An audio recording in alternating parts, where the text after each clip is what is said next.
So it has been a little over 2 months since we got Journey's most recent album, Freedom.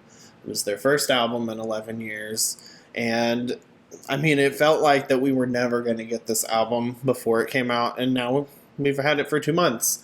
So I thought it would be appropriate to revisit the album and kind of go over some of my more updated thoughts on it. I've listened to the album a lot of times since it came out, and I also finally received my vinyl copy in the mail. So I got the vinyl copy. I actually was able to get a signed card um, that's signed by Jonathan Cain, Neil Schon, and Arnel Pineda. It's really cool. I'm excited about that. And yeah, so you have the vinyl release right here. I think it's beautiful. I love the artwork on this. We get the Journey Scarab, and we get some really beautiful colors on it. There's the back side there. I don't know if you guys have seen this in any of your local stores yet or in your record stores, but yeah, the vinyl release was back in August. I have not seen it out in the wild yet. I ordered it online. So Talk Shop Live is where I got mine. That's where they did the signed copies. You can see the inside there. Let me lean back. And I think it's beautiful artwork. I think it's really good. We just got standard black vinyl with this one, but I think it absolutely suits the release. I think it's really great getting it on vinyl. I'm really have been getting really big into collecting records. Before I started this channel, it's kind of what led me to start the channel. So I'm very happy to have that in my possession. And like I said, I've got the awesome signed card there. So that kind of reinvigorated my interest in this album. So Freedom, I was pretty positive on the album when it first came out. I was feeling pretty good about it upon first listen. I had pretty good thoughts. I thought it was a really good effort from the band. I was mostly just happy to have a new album from this band, and that's kind of where I'm at still. I do like the album a lot more than I did before. It's one of those albums that is a grower, I think, for probably a lot of people, maybe not, but for me, I liked it, and it kind of, grew as we went. Standout tracks for me right now would be Together We Run, which is the opener, excellent song. Don't Give Up on Us, Live to Love Again, which I'm surprised that song has actually grown on me. I didn't really enjoy it in the beginning, but it's a great, modern Journey ballad, and it's nice to have that again in 2022. You Got the Best of Me, of course, was one of the big singles. It's what led me to actually start the channel, so that song's always kind of special to me. It's still a fun track to me. Afterglow, Don't Go, and United We Stand. I think of all those tracks, Afterglow is by far my favorite track. It's just incredible. Incredible vocals from Dean Castronovo. It's one where the production is not so bad in the beginning. It gets worse at the end, but I really enjoy Afterglow. Something I noticed upon listening to the album in some different formats, if you have streaming that supports Dolby Atmos, which I do my listening through Apple Music, and I use wired headphones, you can do Dolby Atmos, which is going to get you more of a surround sound spatial audio effect. The album sounds a lot better in Dolby Atmos. It is geared for Dolby Atmos, and the production quality is not as bad in Dolby Atmos. The mix is not as problematic. It's still not great, but it's not nearly as bad as just listening to it straight up.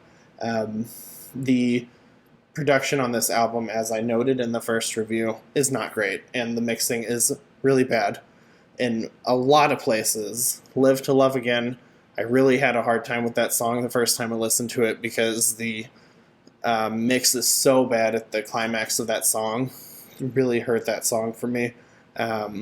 So, if the band makes another album, which I don't think is super likely, but if they do, I hope that they get this figured out with the mixing. I don't think they will, because the band, Neil, seems to be in denial that it's a problem. So I hope that if the band makes more music, they fix this mix. But, I think that there are some big skippable tracks too that I really tend to just skip every time I listen to the album. Come Away With Me and Holding On. For me, they're just kind of generic rockers. I know some people really like Come Away With Me because it's got a pretty hard edge, and I like heavier music, but I'm just not a fan of either of these tracks. It's just my personal preference. I know a lot of people probably like them.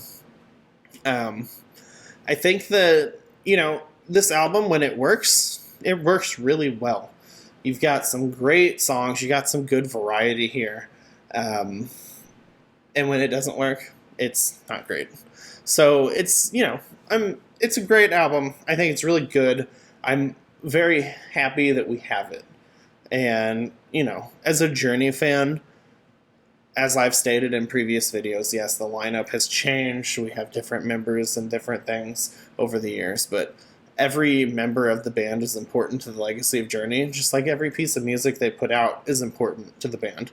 And so I'm happy that Freedom happened. I'm happy that Eclipse is not going to be the last music from Journey. I like Eclipse. I think it's a good album. I don't think it is worthy to end a career.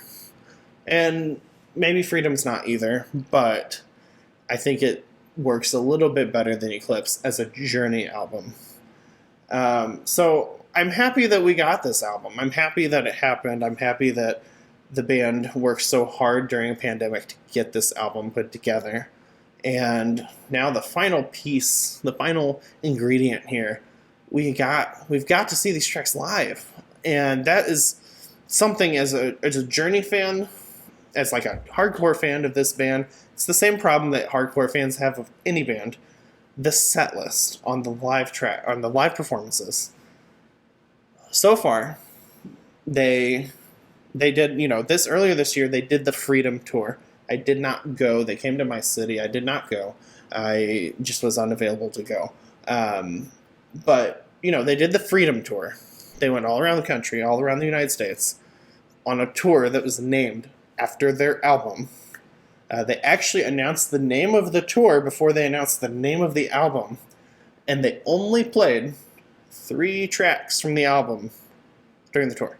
They played The Way We Used to Be, some shows between The Way We Used to Be and You Got the Best of Me. They didn't play any new tracks, and then they introduced You Got the Best of Me after that single dropped.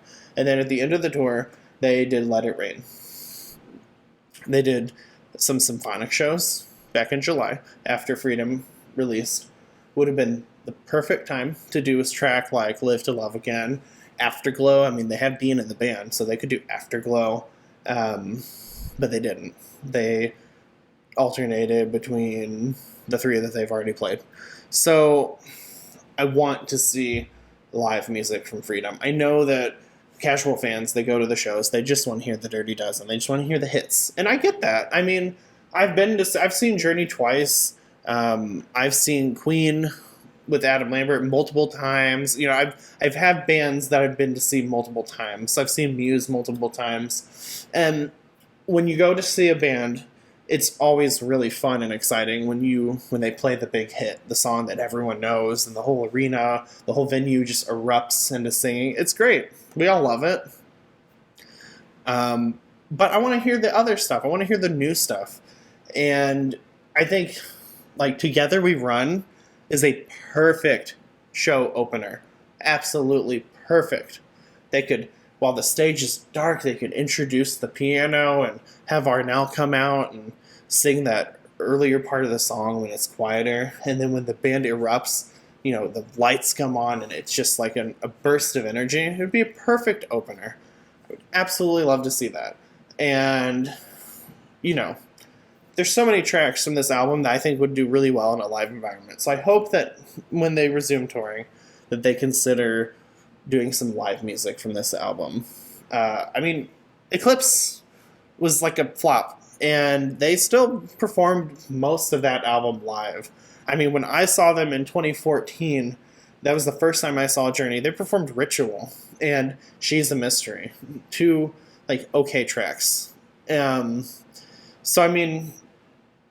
they did a decent job supporting that album. And when Revelation was relevant and newer, they played a lot of tracks from that one. If you go watch Live in Manila from, I think, 2009, they play a lot of tracks from Revelation. So, I mean, I really, they need to play some stuff from this album. Really, like, support it, especially if you're going to name your tour after it. But that's just my opinion. So what do you guys think of Freedom? How's it doing in your mind? Are you higher on the album than you were at release, or you think it's worse now than when it released? Have you just not even thought about it since then? I really want to know in the comments. I'm so thrilled that we're up to 265 subscribers. It's mind-blowing.